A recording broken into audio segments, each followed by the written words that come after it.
علم جعفر کی روشنی میں آج سے 50 سال بعد اس زمین پہ ہر خاص و عام کے نزدیک یہ مناظر واضح ہونا شروع ہوں گے۔ پہلا، زمین پہ عورتوں کی حکومت قائم ہو جائے گی۔ اکثر اداروں میں عورتیں حاکم اور مرد ملازم ہوں گے، اور جس طرح سے آج عورتیں اپنے حق کے لیے احتجاج کرتی ہیں، پھر مرد اپنے حقوق کے لیے احتجاج کریں گے۔ دوسرا، ٹیکنالوجی کے عروج کی وجہ سے دنیا میں شہد نایاب ہو جائے گا۔ مدھو مکھیاں اور پرندے شہروں میں بہت کم نظر آنے لگیں گے، اور جس طرح سے ابھی ہم نایاب چیزوں کو دیکھتے ہیں، ویسے ہی پھر ہم پرندوں کو نایاب نگاہوں سے دیکھیں گے۔ تیسرا، جس طرح سے آج زمین پہ اتنے پانی ہونے کے بعد بھی انسان پانی کو بوتلوں میں بند کر کے بیچتے ہیں تاکہ ان کو بیماری نہ لگے، ویسے ہی انسان ہوا کو اتنا آلودہ کر دیں گے کہ سانس لینے کی ہوا بھی دکانوں پہ بیچی جائے گی، اور ہر انسان دن رات محنت کر کے اپنے اولاد کی صحت کے لیے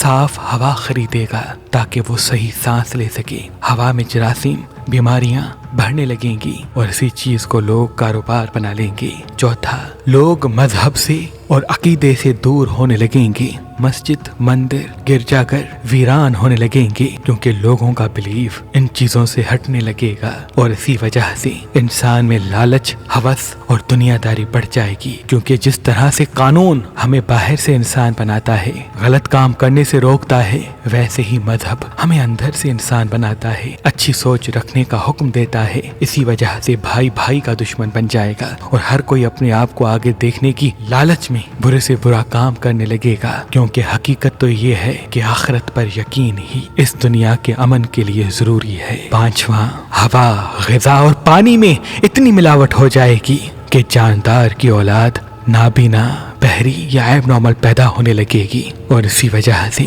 انسان جس طرح سے آج ترقی کے پیچھے بھاگتے ہیں، آسمانوں پہ ریسرچ کرنے کے لیے کوششیں کر رہے ہیں، پھر اس زمین کو آلودگی سے پاک کرنے کی کوشش کریں گے، اور یوں انٹرنیٹ، موبائل اور مختلف نیٹ ورک پر پابندیاں لگنے لگیں گی۔ انسان پھر اس زمانے کی طرف پلٹے گا جب ٹیکنالوجی کی یہ سہولتیں میسر نہ تھیں، کیونکہ اس زمین پہ آنے والے سالوں میں جاندار کی نسل بچانا بہت مشکل ٹھہرے گا، بہت مشکل ٹھہرے گا، بہت مشکل ٹھہرے گا۔